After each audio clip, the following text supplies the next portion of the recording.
Sejam todos muito bem-vindos ao nosso canal Logos, mais uma vez uma edição do nosso programa aqui nas redes sociais, no YouTube.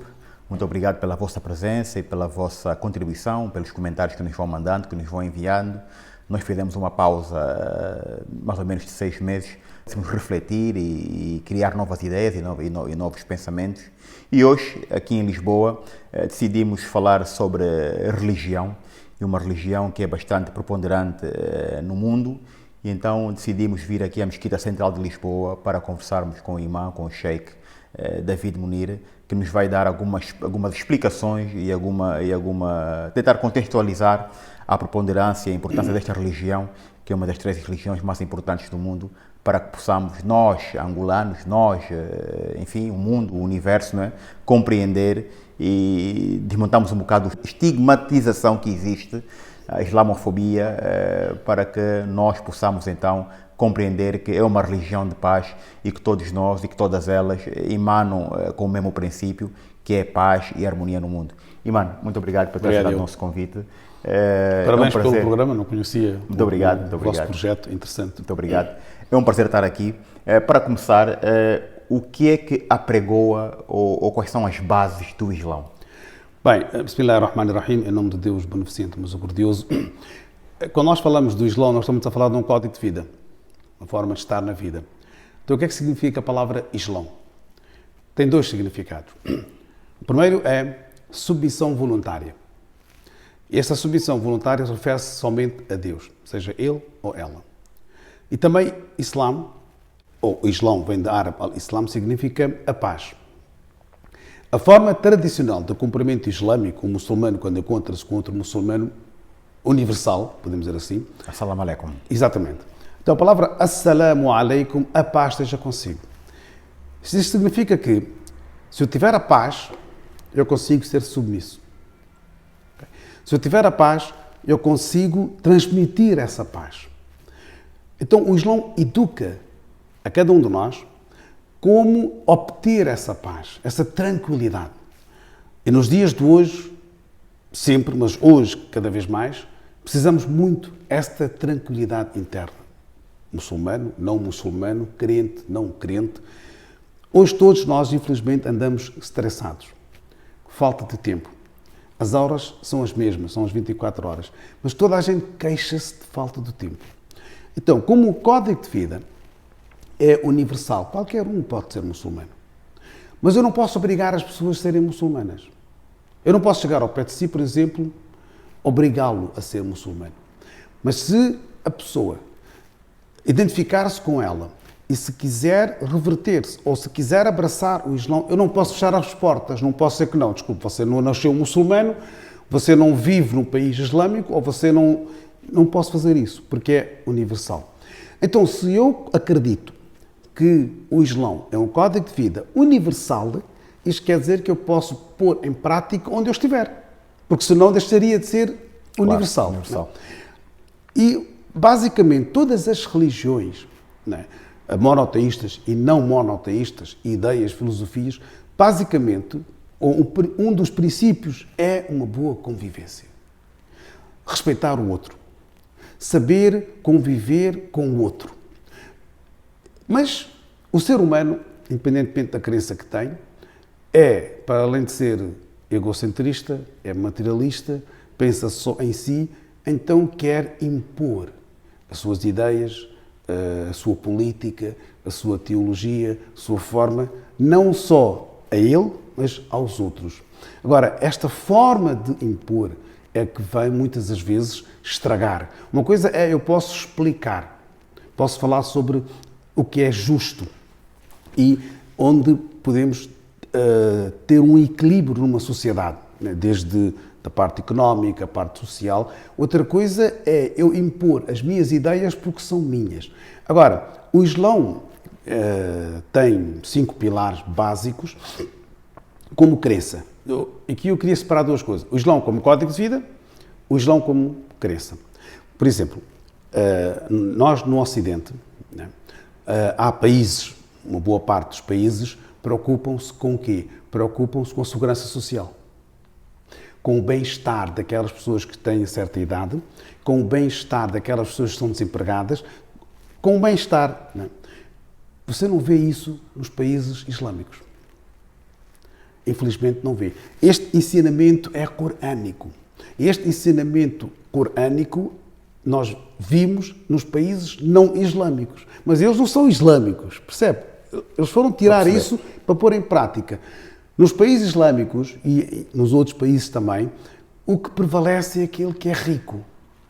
É aquele que consegue, através dos bens materiais, obter aquilo que a pessoa comum não consegue ter.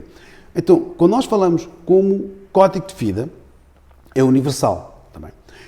Como crença, isto é, que faça parte da crença daquela pessoa que se submeteu voluntariamente, o primeiro pilar é acreditar na unicidade de Deus.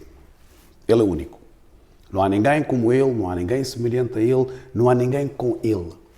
E de tudo aquilo que Deus criou, porque nós ou acreditamos na criação ou na evolução. Basicamente, hoje o ser humano ou acredita na criação do universo e há quem acredita na evolução. Então, as religiões, mais concretamente as monoteístas, acreditam na criação. Isto é, há um Criador, e Ele é o Criador e o resto somos criaturas. Há crenças que dizem que Ele não é um, é dois, ou três, ou quatro, e há crenças que dizem que não, Ele é uno. Então, o Islão acredita na unicidade, no monoteísmo. E de tudo aquilo que Deus criou, de tudo aquilo que Deus criou, o ser humano é a melhor criatura. Isto quer dizer o quê? Isto quer dizer que Ele, Deus, quis sempre transmitir, comunicar com a humanidade, enviando profetas e mensageiros. Transmitiu a mensagem importante, eles foram transmitidos. Então, o primeiro pilar do Islão é acreditar que existe um só Deus e o profeta Muhammad é o seu último mensageiro. Não é único, último. Qualquer pessoa que pronuncie esta frase, e melhor assim, qualquer pessoa que acredite nesta frase e pronuncie esta frase, é entre aqueles que se submeteram. É muçulmano. Os pilares seguintes têm a ver com a prática. O segundo pilar, diariamente, nós temos 5 orações. A oração é um diálogo com o Criador. Faça um intervalo. Uma pausa de 10 minutos. Fala com o Criador. Cada oração tem a sua hora. O horário das orações tem a ver com o nascer e o pôr do sol. Isto quer dizer o quê? Isto quer dizer que o nascer e o pôr do sol não é igual em todas as partes, em todas as cidades. Não é? Portanto, sabendo a hora de nascer do sol e a hora do pôr do sol, consegue-se fazer o horário das orações. Preferencialmente as orações são feitas nas mesquitas, mas nos dias de hoje tem que se mesmo fazer em casa ou com algum distanciamento. E este diálogo com o Criador, porque o Islão, como eu disse, que é um código de vida, o Islão quer que você viva no mundo material e não esqueça o espiritual. Não só dedica-se à espiritualidade e esquece o material, não. Mantenha esse equilíbrio. E este equilíbrio, acha que é fácil? Este equilíbrio? É fácil. Porque vir à mesquita fazer as minhas orações não é sinónimo de ser muçulmano. Eu posso fazer a oração no meu trabalho, posso fazer em casa, 10 minutos. Portanto, se eu não puder fazer aquela hora, faça mais tarde, mas faça a oração. Mantenha esse diálogo permanente com o Criador. O terceiro pilar é a caridade. Ajudar as pessoas que precisam e as pessoas que necessitam. Como um código de vida, eles não tinham que estabelecer regras e normas, que é normal. Anualmente, 2,5% do rendimento que você tem, do lucro que você teve, da riqueza que você tem, separa este 2,5% e dá às pessoas que precisam e que necessitam. Conhece algum familiar que precisa e que necessita, é o primeiro merecedor da sua caridade. Okay. Ou às instituições. Atenção, o termo que é utilizado é zakat, que é um dos pilares do Islão. Com o dinheiro do zakat, com a contribuição do zakat, não se pode construir mesquitas. É para as pessoas. É para as pessoas que precisam e que necessitam. Dá de comer, dá de vestir. Tente melhorar a situação dos mais carenciados. Ou seja, as mesquitas têm ações sociais, é isso? Temos, exatamente. Okay. Agora, é impossível, nós acabamos com pobreza, porque o G5 não aceita, não vai querer. Mas podemos melhorar as condições das pessoas que mais precisam. O quarto pilar é jejuar no mês de Ramadão. Ramadão é o 9º mês do calendário islâmico. O calendário islâmico é um calendário lunar. Os meses lunares têm 29 ou 30 dias. Um ano lunar tem 355 ou 56 dias. Portanto, isto quer dizer que tem menos... 10 a 11 dias com o calendário gregoriano. Recuamos sempre 10 a 11 dias. É o 9º mês, é um mês sagrado, é um mês em que o Alcorão deu início da revelação, é um mês em que os muçulmanos, durante o dia, desde a aurora até o pôr do sol, estão em jejum. O jejum islâmico podemos dividir em duas partes, o jejum físico e o jejum espiritual. O jejum físico é não comer, não beber, não ingerir nada. O espiritual, que é muito mais difícil. Controlar a sua língua, controlar o seu ego, controlar os seus desejos, sentir na pele aquilo que o outro sente, valorizar aquilo que nós temos. No entanto, é obrigatório a quem? Muçulmano, adulto, saudável. Crianças, idosos. Crianças, idosos, não jejuam. Doentes, não jejuam. Viajantes, não jejuam. Grávidas, não jejuam. Depois, cada caso é um caso. Doente crónico não pode jejuar. Então, próprio Alcorão diz para não subcarregar a si aquilo que você não tem possibilidades. Fisicamente, nós não somos iguais. Eu sou capaz de ficar, provavelmente, algumas horas sem comer e beber, você é capaz de ficar muito mais. Portanto, o Islão fixou as normas para todos. E é obrigatório para aqueles que são muçulmanos, adultos, saudáveis. No entanto, quando a pessoa não está em condições de o fazer, não pode mesmo fazer. O 5º pilar é peregrinação a Meca, ir a Meca uma vez na vida, cumprir com alguns rituais e com alguns princípios, no 12º mês do calendário islâmico. É obrigatório uma vez na vida. A quem? Muçulmano, adulto, saudável e aquele que tem meios e possibilidades financeiras. Se não tem, não é obrigatório. Isto é, eu não posso pedir um empréstimo a um amigo, a uma instituição financeira, a um banco, para ir cumprir com o último pilar. Porque o Islão é claro. Se você não tem possibilidades, não é obrigatório. Esses são os 5 pilares básicos do Islão. A crença existe também nas outras religiões. Cada religião tem a sua crença. As orações também existem nas outras religiões. Podem não os fazer, mas está lá. Caridade também. Não é preciso ser religioso para você dar caridade. Claro. Não é preciso ter um rótulo de qualquer religião. O jejum também existe. Pode não ser da forma como nós fazemos, exatamente, mas existe. Hoje, os nutricionistas apelam para fazermos um jejum. Né? Portanto, porque faz bem ao nosso organismo, etc. A peregrinação também existe. Os muçulmanos vão a Meca, os judeus vão a Israel, os cristãos católicos, apostólicos, romanos vão a Fátima, vão ao Vaticano, os hindus vão à Índia, os budistas vão ao Tibete. Portanto, é uma ação normal. Não é algo do outro mundo. Então, porquê é que as pessoas têm receio, têm medo do Islão? As pessoas não têm medo do Islão. As pessoas têm medo do comportamento de alguns muçulmanos. Sim, mas aí eu não quero chegar. Por exemplo, a palavra jihad, pelo menos na minha percepção, aquilo que percebi, é uma luta interna. Exatamente. Para o indivíduo se manter equilibrado e para tentar abolir certos comportamentos, como o álcool, por exemplo, como uma vida não equilibrada, uma vida de drogas, por exemplo. Mas a concepção ou a ideia que se passa para fora é que a jihad, não é? Quer dizer, é uma luta para destruir infiéis, para destruir pessoas não crentes ao islamismo. Portanto, por que acha que existe esta narrativa perigosa que acaba por distorcer este conceito?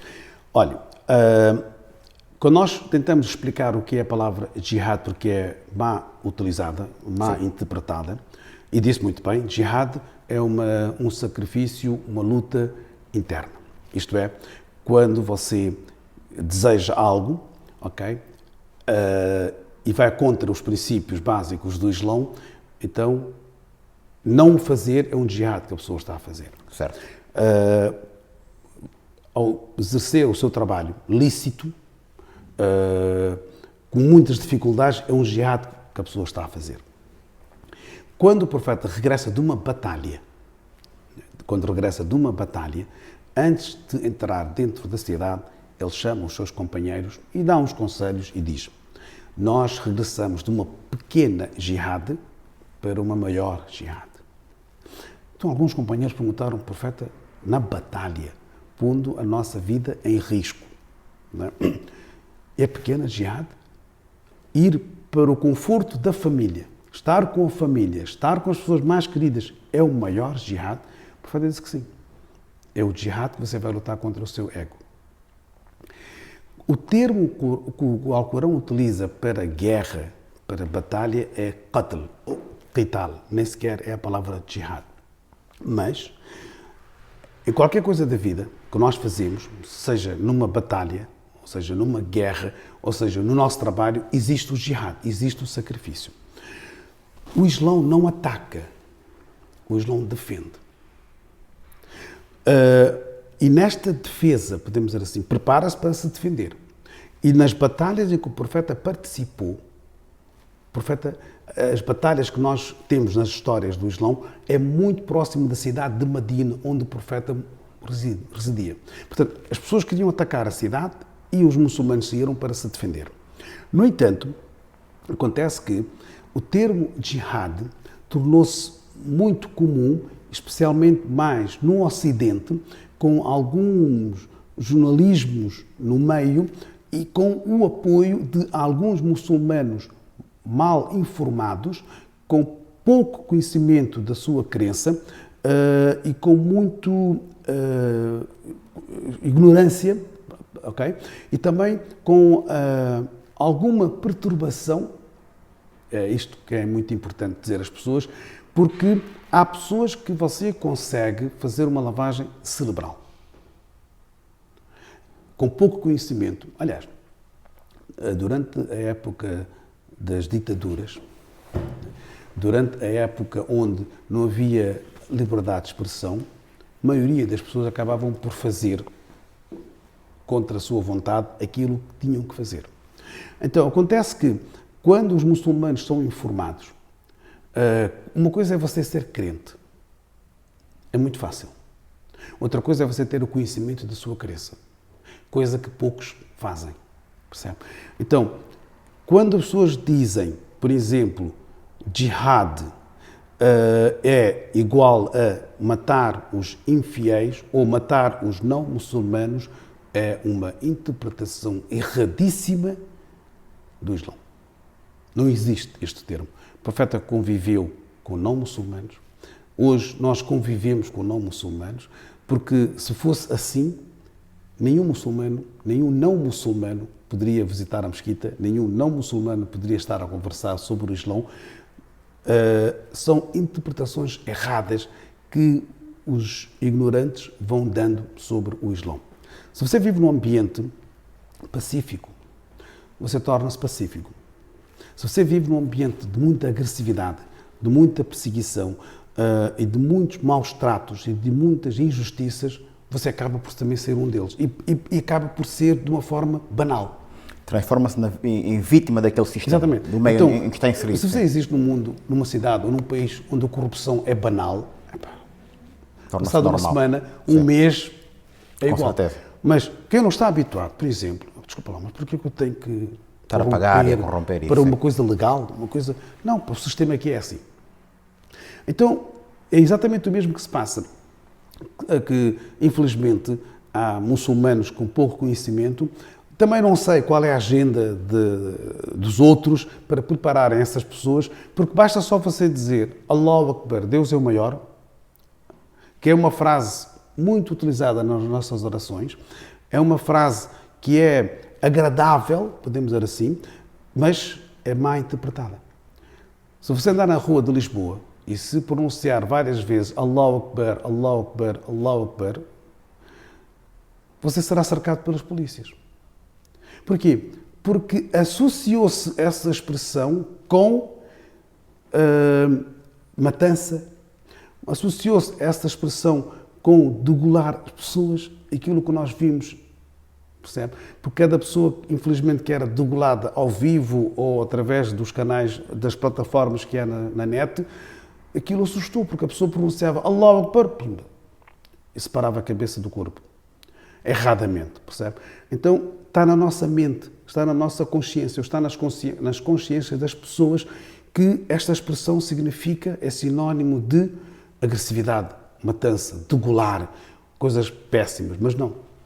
Nós começamos as nossas orações, todas as orações, em qualquer parte do mundo. Cada um começa a sua oração pronunciando Allahu Akbar, Deus é o maior. Muito bem. E outra distinção que não se faz é a questão de árabes e muçulmanos. As pessoas por vezes esquecem-se que nem todos os árabes são muçulmanos, nem todos os muçulmanos são árabes também, como também há muçulmanos que são brasileiros, são portugueses, são italianos, Exatamente. são franceses. Né? Portanto, Árabe é uma nação. árabe é uma nação. É uma etnia, no caso. Uma nação. Uma nação. Uma nação. Uma nação. E o árabe é uma nação. Entre os árabes há crentes, há não crentes. Entre os crentes há muçulmanos, há cristãos e entre não crentes há agnósticos, há ateus. Sim. Como disse, nem todos os muçulmanos são árabes e nem todos os árabes são muçulmanos. Isto volta à minha primeira pergunta. O Islão sendo universal, qualquer um pode ser. Não é preciso ser árabe para ser muçulmano. É claro que, por exemplo, no Ocidente, uma boa parte da população do Ocidente ainda hoje é cristã. Independentemente de ser católico ou protestante, mas é cristã. Isto não significa que todos os ocidentais são cristãos. Ou que todos os cristãos são ocidentais. Nós temos cristãos também em África, Ásia, nas Américas. Da mesma forma, há muçulmanos que não são árabes, poderão ser africanos, poderão ser asiáticos, poderão ser europeus, poderão ser americanos, poderão ser brasileiros, poderão ser chineses, poderão também serem árabes. Okay? Portanto, o árabe orgulha-se de muitas coisas, mas da língua. O árabe orgulha-se da língua. A língua mais eloquente é o árabe. Eu não sequer... O Alcorão foi revelado na língua mais eloquente que existe na face da Terra. E é interessante como linguístico, esquece a crença. É um desafio literário. A língua árabe tem palavras sinónimas sem fins. Para dizer só uma coisa. Há aproximadamente 100 palavras sinónimas para dizer cavalo, 50 para dizer camelo. Temos o singular, o dual, o plural. Portanto, é uma língua rica. E estamos a falar daqui, nação árabe, orgulha-se da língua.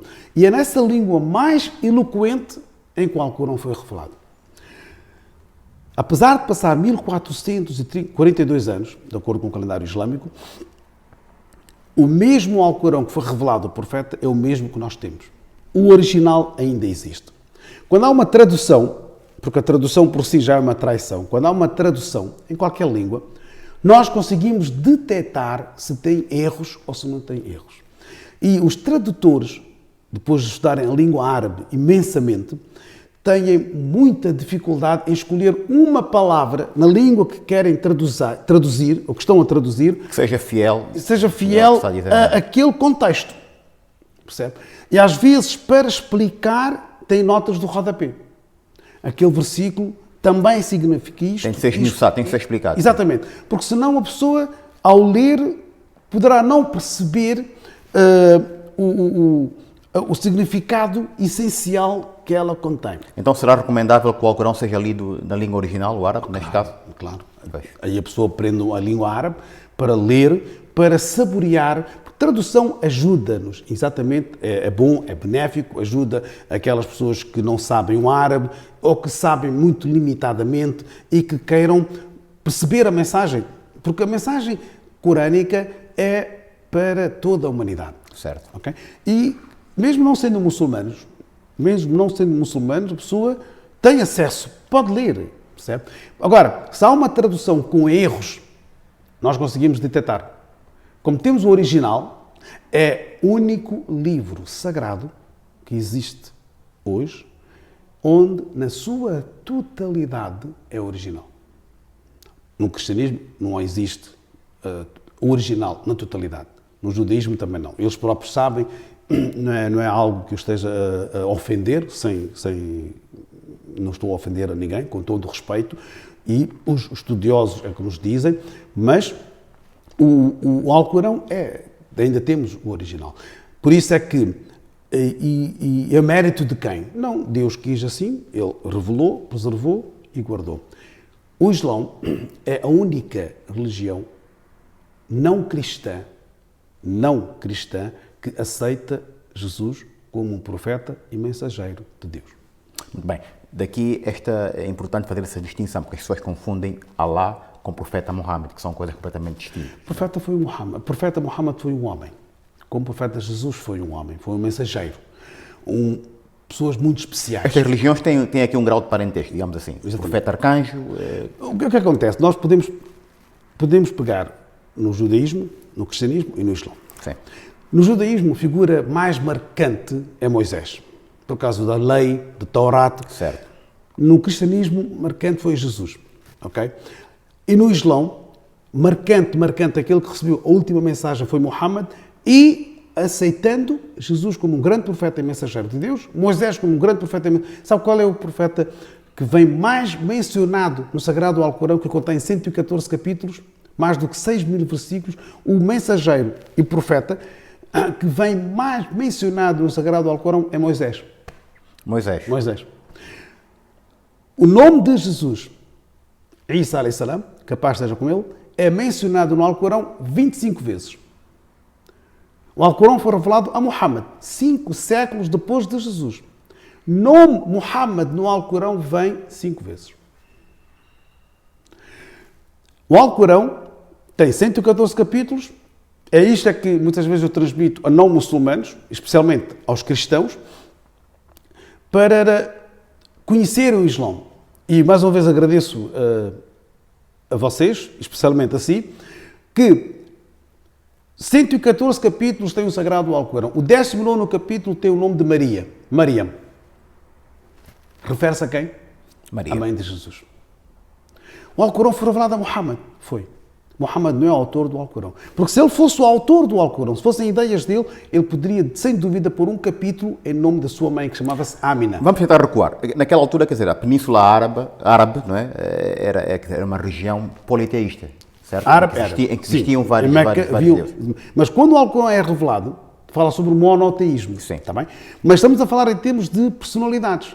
Portanto, a Mariam, alayhi salam, é marcante no Islã. Há um capítulo, 19º capítulo, em nome dela. Ela o Alcorão diz que a Maria foi escolhida, casta, pura, escolhida entre a mulher dos universos, entre as mulheres do universo. Mas não há nenhuma referência no Alcorão que fale sobre a mãe de Muhammad neste patamar. A mãe de Muhammad, a esposa de Muhammad, Khadija, também não é mencionada no Alcorão. O profeta teve 4 filhas, uma delas chamava-se Fátima. O nome Fátima não vem no Alcorão, mas o nome Mariam vem. Se Muhammad fosse o autor do Alcorão, sem dúvida que ele iria pôr, se fosse palavras de um homem. Extinguia o nome, sim. Mas não vem. Isto é para dizer o quê? Isto é para dizer que, para as pessoas lerem o Alcorão, né, aprender o Islã conhecendo o Islã e não aprender o Islã vendo o comportamento de alguns muçulmanos. É para diferenciar e distinguir. Sim. Em relação a comportamentos, eu olho aqui à volta e não vejo imagens, não vejo figuras, por exemplo, não é essa veneração. Não, as mesquitas não podem ter imagens, porque a mesquita é a casa de Deus. Okay? E o Antigo Testamento fala que Deus não tem imagens, okay? Nem nos céus, nem na terra. E no Alcorão fala que Deus é luz. Allahu nuru samawati wal ard. Ele é a luz dos céus e da terra. Porque se nós tivermos uma imagem, esta imagem na nossa mente, como a nossa mente é limitada, então nós iremos limitar Deus. Deus, para ser Deus, não pode ser limitado. Então, não há imagem física de Deus, percebe? Por isso é que o conceito que o Islão tem sobre Jesus, ele não pode ser filho de Deus. Porque tornar-se humano é inferiorizar Deus. Deus, para ser Deus, tem que ser superior a todos nós. No entanto, como ser humano que nós somos, eles, os profetas e mensageiros, estão muito mais próximos de Deus do que nós estamos. Eles, na moralidade, na ética, na espiritualidade, estão muito mais à frente. Muito mais, nem sequer podemos comparar.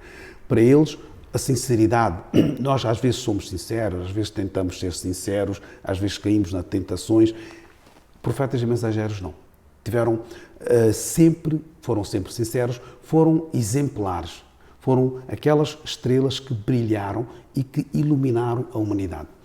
Muito bem.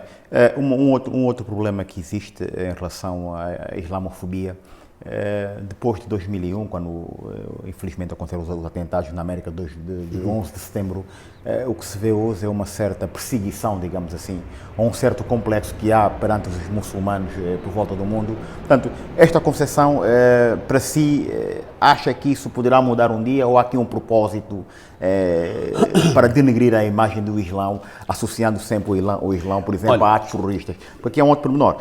Obviamente que nem todos os terroristas são muçulmanos, não é? Pode acontecer que alguns atos de terror são perpetuados por muçulmanos, mas não é essa dissociação. Eu duvido muito que a islamofobia termine, porque mesmo com tanta imagem negativa que se dá sobre o Islão, há mais pessoas a abraçarem o Islão. Como é que é possível? Você tenta denegrir tanto.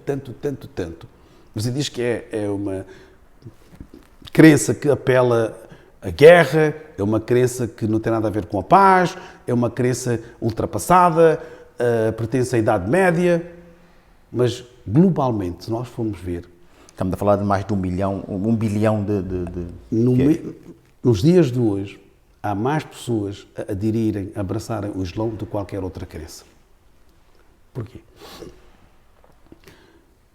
A comunicação social, a internet, as plataformas, muitas delas, vêm cada vez mais denegrir, assustar as pessoas. Mas a religião que mais cresce é o Islão. Isto quer dizer uma coisa muito simples. O Islão não pertence nem a mim, nem a nenhum muçulmano. É a crença de Deus. Eu tento seguir, pôr em prática aquilo que ele me ensinou, os mandamentos na medida do possível. A base da minha crença é a paz. Se eu não for pacífico, se eu não compreender o outro, se eu não souber conviver com o outro, eu não estou a ser um bom muçulmano. Eu tenho que saber respeitar o outro. Porque eu, como crente, se pergunta a um crente, tudo acontece porque Deus quer que aconteça. Tudo bem. Ele tem o poder sobre tudo. Se Deus não fez, se Deus não quis, hoje todos fôssemos muçulmanos, todos tivéssemos uma mesma crença, quem sou eu para querer? Se Deus não... Porque Ele tem o poder. Né? Ele pode, de um momento para o outro, mas não. Ele deixa. Cada um escolhe o seu caminho. Agora, eu disse, no Islão, eu não posso obrigar a ninguém. Mas se alguém vier e se quiser abraçar o Islã, se quiser, identificou-se com o Islã, eu não posso fechar as portas. Eu dou o conhecimento, conversamos, tento perceber porque é que ele, o que é que o fez trazer, percebe? Infelizmente há pessoas com alguma perturbação, depois de aceitarem o Islão, viram-se mais radicais. Eu disse, desculpa, eu preferia você como não muçulmano. Houve casos. A pessoa, depois de abraçar o Islão, tornou-se radical, tornou-se extremista. Mas antes de abraçar o Islão, era uma pessoa falava, era uma pessoa aberta. Então o Islão fechou a mente, quer dizer, o Islão abre a mente, não é? Por isso é que é muito importante os e essa transformação pode acontecer com uma outra religião qualquer? Pode, os católicos pode. Não são um grande exemplo de isenção a crimes cometidos contra... Por isso é que eu estou a dizer. Agora, é claro que... Eu vou dar um exemplo concreto. Eu e você, se nós sairmos, se formos à rua, se eu e você cometemos o mesmo crime, ok? Se, como o meu nome é islâmico, vão-me associar com radical islâmico. Vão associar com a minha crença. Mas como você não é, vão-lhe associar com uma perturbação mental. Mesmo que você diga que eu fiz em nome da minha religião, ou cristão, seja o que for, mesmo que você diga que eu fiz em nome de uma crença, mas como o seu nome, a sua crença não é islâmica, não irão associá-lo com a sua crença. Mas no meu caso, irão associar com a minha crença. Uma outra questão está relacionada também com a...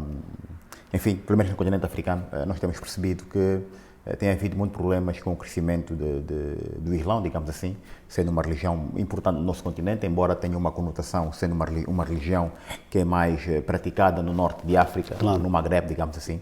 Mas hoje em dia, em países africanos, países até mesmo ali da zona da África Austral, já começam a ter o islamismo como uma religião que tem um papel preponderante, sim, até porque muitas pessoas estão numa atividade muito mais comercial, portanto, e nota-se que há assim há um discurso um bocado perigoso, não é? Claro. No que diz respeito à tolerância às religiões no mundo.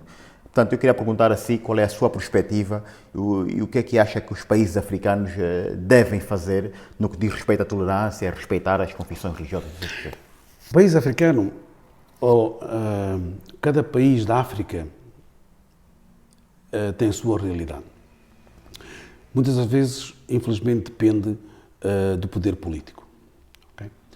Se o poder político perceber-se que eu, para ganhar as eleições, tenho que ter apoio dos muçulmanos, então eu começo a ser generoso e tento influenciar as pessoas para serem generosas também, para respeitar o Islão. Se eu perceber que eu não preciso disso, então não será feito quase nada. Eu disse que durante a minha estadia, como eu falei antes, que eu estive em Angola para perceber o conceito das religiões que há em Angola, muçulmanos que vivem, uma boa parte dos muçulmanos que vieram ou que vivem em Angola, são muçulmanos que não nasceram na Angola. Vieram dos outros países. Da mesma forma, os muçulmanos que estão aqui em Portugal, no início vieram das ex-colónias. Hoje já existe uma comunidade que nasceu cá, podemos dizer assim. Nós temos que nos identificar, para além da nossa crença, que é espiritual, nós temos que nos identificar com a cultura do país onde nós estamos. O Islão está a crescer em África, claro que sim, está a crescer, mas, infelizmente, há muita ignorância entre os muçulmanos na prática do Islão. Percebe? E esta ignorância faz com que as pessoas acabam por praticar actos que o próprio Islão condena. Nós estamos agora muito preocupados com aquilo que se passa em Cabo Delgado. Né? Chegamos à conclusão que aquilo é um interesse geoestratégico, né? E às vezes as pessoas aproveitam-se disso. Né? Mas quem mais sofre com esses atentados, quem mais sofre são os muçulmanos, em qualquer parte. Líbia foi a mesma coisa, a Síria é a mesma coisa, Iraque é a mesma coisa, Afeganistão é a mesma coisa, Somália é a mesma coisa, descendo a África, quem mais sofre são os muçulmanos. O que é que acontece? Que nós temos que mudar muita coisa e temos que ser um pouco mais firmes nas decisões de igualdade e nas decisões que temos que tomar sobre aquelas pessoas que querem impor aos outros naquilo que acreditam ou na filosofia e na ideia que eles têm. Quando algo acontece num país subdesenvolvido, o rótulo é diferente. Mas quando algo acontece no Ocidente, o rótulo já é completamente diferente. Aliás, a situação do Cabo Delgado já leva pelo menos 3 anos e agora fala-se muito mais porque, infelizmente, morreram estrangeiros, expatriados, portugueses, franceses e alemães, não é? Porque senão, que estavam lá a operar nas plataformas de gás, como é óbvio, não é? Porque senão ninguém sabia disso. Claro. Como é que é possível? Por exemplo, ainda anteontem, na Bielorrússia, um avião é desfiado. Portanto, a ditadura não existe só em África, percebe? Também existe nas outras localidades. Com certeza. E, ao meu ver, o ser humano hoje, infelizmente, cada vez mais egoísta, cada vez mais materialista e cada vez mais olha só para o seu umbigo. Isto faz com que haja muita injustiça na sociedade. E se havendo muita injustiça numa sociedade, muita desigualdade, nenhuma religião resolve o problema. Nenhuma. Portanto, eu acho que temos que começar por nós. E às vezes eu costumo dizer às pessoas o que é que cada um de nós fez para melhorar a sociedade onde eu estou. O que é que cada um de nós fez, por exemplo, para melhorar a situação do acesso ao prédio onde eu resido? Se for eu próprio a deitar beatas ou sujidade no chão, na porta da entrada, o que é que eu espero dos outros?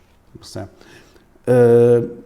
Mesmo com a educação que as pessoas possam ter, a formação é muito importante e eu acho que as pessoas têm que olhar para um todo e não só para si. E isto é muito importante para as pessoas terem essa noção. Mas como eu disse que andamos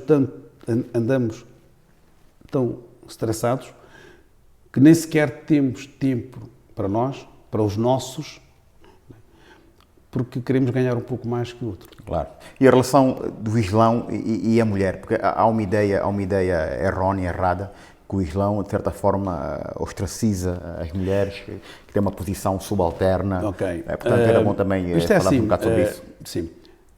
No ano em que o profeta nasceu, em Meca, no ano 570, as recém-nascidas eram enterradas vivas. Certo. O Islão proibiu. Isto quer dizer o quê? Deu vida às mulheres. Okay? O Islão fala sobre a distribuição da herança na secção feminina, mãe, filha, irmã, há 1442. O Ocidente só começa a distribuir a herança às mulheres menos que um século. Nós temos países islâmicos em que as mulheres governaram, foram ao poder. Eu dou o exemplo de Portugal. Quantas mulheres estiveram no poder em Portugal desde 74? Uma. Durante 100 dias só. Quantas mulheres governaram Angola? Quantas mulheres governam países da África, não sendo muçulmanos? Turquia teve uma mulher à frente, Indonésia teve uma mulher à frente, Bangladesh tem uma mulher à frente, Paquistão teve 2 vezes a mulher à frente. Mas há países como a mulher não poderia conduzir, agora já pode conduzir. Há países em que a mulher não pode votar, agora já pode votar. Portanto, não tem nada a ver com a prática do Islão. O Islão definiu as responsabilidades. O Islão não considera a mulher inferior. Sabe que esta coisa de considerar a mulher sexo fraco ou inferior é bíblico. É bíblico. É bíblico. No Antigo Testamento, Deus perguntou a Adão: por que é que comeste a fruta? Foi influenciada pela mulher. Perguntou à mulher: por que é que deste de comer a Adão? Ela disse: foi o Satanás que me influenciou. É tudo culpar o outro. O ser humano é assim, né? Culpa o outro. Eu não fiz nada. Foi ela. Foi ele. Deus disse, foi o Satanás de uma forma de serpente. Deus olhou para a serpente e disse, nem sequer perguntou à serpente, segundo a Bíblia. Deus disse à serpente: tu vais ser rastejada. O teu castigo. Olhou para a mulher e disse: o teu castigo. Começa logo com o castigo, percebe? O teu castigo é, durante a hora do parto, vais sentir as dores. Portanto, hoje, se as mulheres sentem as dores durante a hora do parto, é castigo de Deus. Ao homem disse: o teu castigo é vai trabalhar. Portanto, hoje, se o homem trabalha, é castigo de Deus. Então, o que é que o Alcorão fala sobre isso, já agora? O Alcorão diz: ambos transgrediram, ambos pediram perdão, ambos foram perdoados. Por isso é que, de acordo com o Islão, todos nós nascemos inocentes. Todas as crianças nascem inocentes, até não atingir a puberdade. E recorda-se que eu disse que é obrigatório quem muçulmano, adulto, saudável, criança é inocente. Mesmo que os pais não sejam crentes, criança é inocente. A ideia do pecado original não existe no Islão. Então, alguns muçulmanos foram buscar este ensinamento bíblico para considerar a mulher inferior. Há muçulmanos que consideram a mulher inferior. Infelizmente há, mas não têm bases religiosas. Aquela concepção de morrer e ter 70 mulheres virgens no paraíso. Olha, há uma tradição que é muito discutível, fala sobre isso, né? Hoje há teólogos que dizem que não é bem assim. Portanto, o conforto depois da morte será dado a todos nós, homens e mulheres. Certo. Ok? Agora, o conforto, nos dias de hoje, ter uma mulher já dá dor de cabeça, agora imagina 72, não é? Mas enfim, isto foi uma parte. É um conforto que iremos ter. Okay? Se a pessoa sente-se confortável à sua volta com mulheres, é isso que ele quer? Ou se a pessoa sente-se confortável num conforto onde queiras ter a vontade, percebe? Tudo vai depender daquilo que nós praticamos. Eu disse que muitas narrações foram fabricadas para intensificar as mentes de alguns que não têm conhecimento como forma de aliciá-los, não é? Exatamente. Um anzol, Não é? um isco. E isto faz com que, por isso é que eu disse, a sério, ser crente é muito fácil. Conhecer a sua crença, ali requer um sacrifício, um jihad, né? Para você conhecer exatamente, para você conseguir, faço, não faço, faço só por fazer. Não, o João quer que você conheça o porquê de fazer.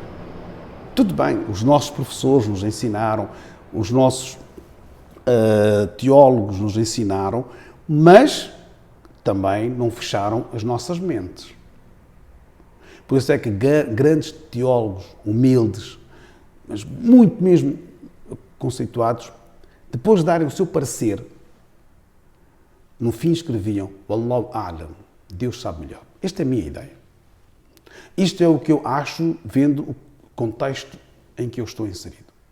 Poderá haver uma outra melhor interpretação, poderá haver uma outra melhor explicação, não descarto disso. Muito bem. Em relação a Fátima, já houve, penso que nos anos 90, agora não consigo precisar, penso que houve uma confusão, que houve uma peregrinação por parte de muitos muçulmanos que se dirigiram a Fátima, se calhar confundindo a imagem de Fátima com Fátima relacionada ao profeta. Qual é a sua percepção? O que é que aconteceu?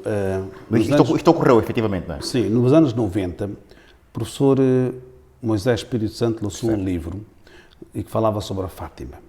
Para alguns historiadores, Fátima não tem nada a ver com alguns historiadores mesmo conceituados, Fátima local da cidade, em Portugal, certo. Né, que fica à volta de 100 e tal quilómetros de Lisboa. O nome Fátima não tem nada a ver com a filha do profeta Muhammad sallallahu alaihi wasallam. Alguns dizem que naquela localidade existia uma muçulmana de nome Fátima, que era muito generosa, e deram o nome a esta cidade por causa dela, ou ficou conhecida mais por causa dela. Outros, o que é que dizem que o nome já existia, mesmo antes da presença dos muçulmanos. Okay. Acontece que, depois de Primeira ou Segunda Guerra Mundial, quando os pastorinhos tiveram uma visualização, podemos dizer assim, de acordo com a crença cristã católica, que eles viram quem? Maria. Viram Maria. Okay?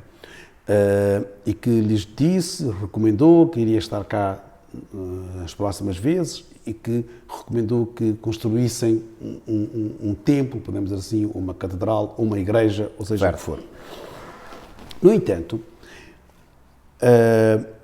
nós notamos que no catolicismo, mais concretamente, o termo Nosso Senhor ou o termo Nossa Senhora é muito comum.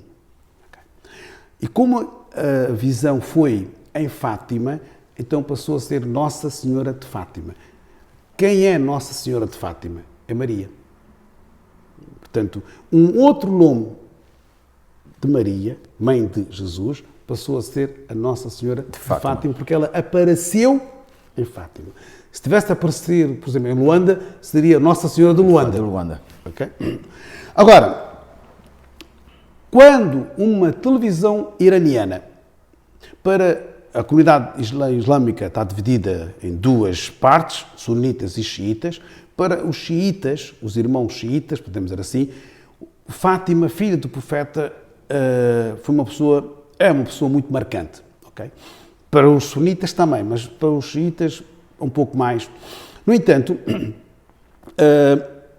quando uma televisão iraniana, ou melhor assim, existe uma fundação no Irão que eles fazem uma pesquisa, tudo que esteja ligado com o nome Fátima, eles querem saber.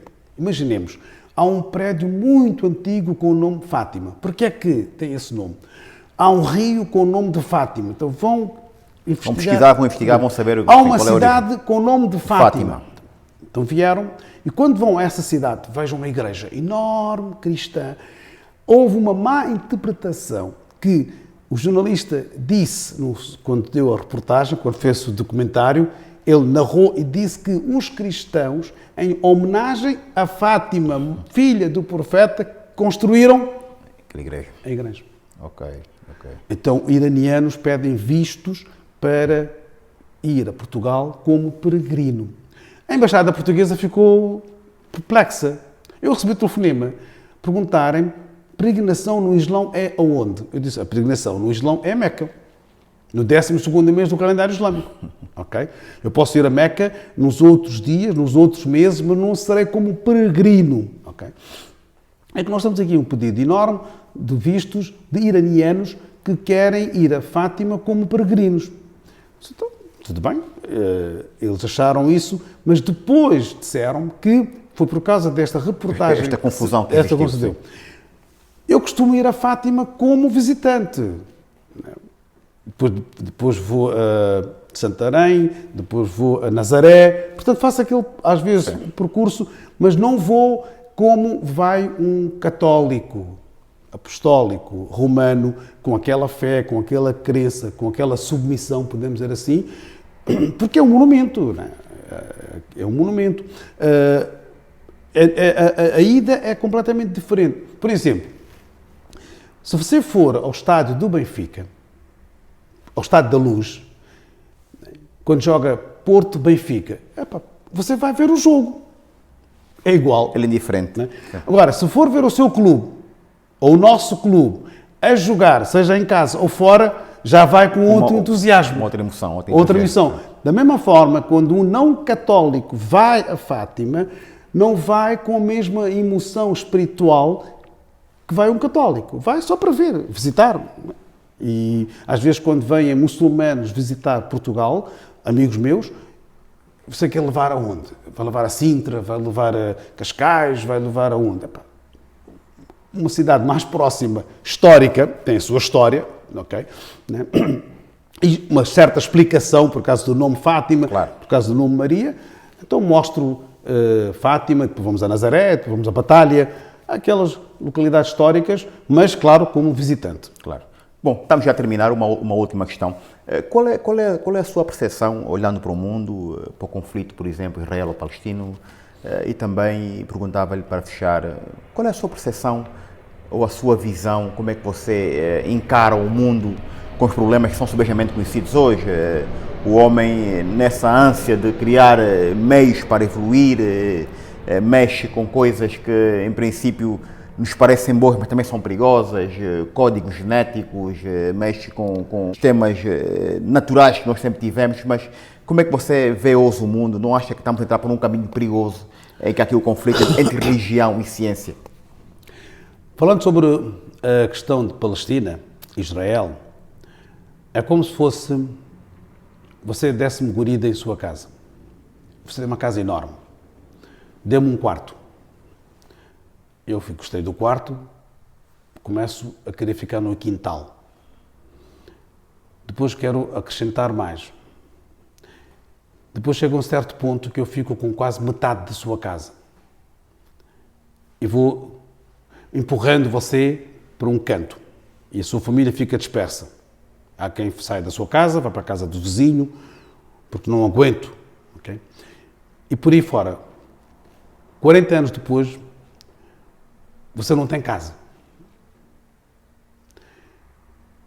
Eu acho que se puséssemos em prática as resoluções das Nações Unidas, o problema de Israel e Palestina estaria resolvido. Israel tem um poder. O Israel criou um Estado dentro de um Estado. Criou. Com apoio, sem apoio. Eu não estou a dizer que Israel não merece ter, está bem? Mas eu acho que o maior campo de concentração neste momento no mundo ao céu aberto é Gaza. Faixa de Gaza. Isto é injusto. Não é preciso ser palestiniano, você vê aquilo, é um holocausto. E judeus, porque nem todos os judeus concordam com a política sionista, os judeus deveriam refletir. Nós estamos a fazer aquilo que fizeram connosco. Voltando à questão da evolução científica, nós sim estamos a pisar o risco, se é que não pisamos o risco demasiado. Ao meu ver, são sinais do próprio ser humano querer acabar consigo. E esta coisa que vai acontecendo à nossa volta, muito rapidamente, nós, em vez de aproveitarmos a ciência para servir a humanidade, infelizmente estamos a destruir a humanidade. E em breve nós vamos ter consequências muito mais graves. Enfim, temos a liberdade de servir, temos a liberdade de ser útil, como também posso usar essa liberdade na parte negativa e, em vez de construir, estar a destruir. Muito bem. Sheikh David Munir, muito obrigado por este momento, por ter aceitado a nossa conversa. Foi um prazer imenso e espero que seja a primeira de muitas outras conversas que possamos ter eventualmente. Obrigado. Foi muito bem recebido, muito obrigado e até a próxima. Até a próxima. Bem, seguidores, caros acompanhantes do nosso canal, foi a conversa aqui na Mesquita Central de Lisboa com o Sheikh David Munir, uma conversa bastante aberta, bastante franca, com uma linguagem simples e de fácil compreensão. Espero que tenhamos então ajudado na compreensão dos fenómenos religiosos para que todos possamos viver em paz. Muito obrigado, até a próxima.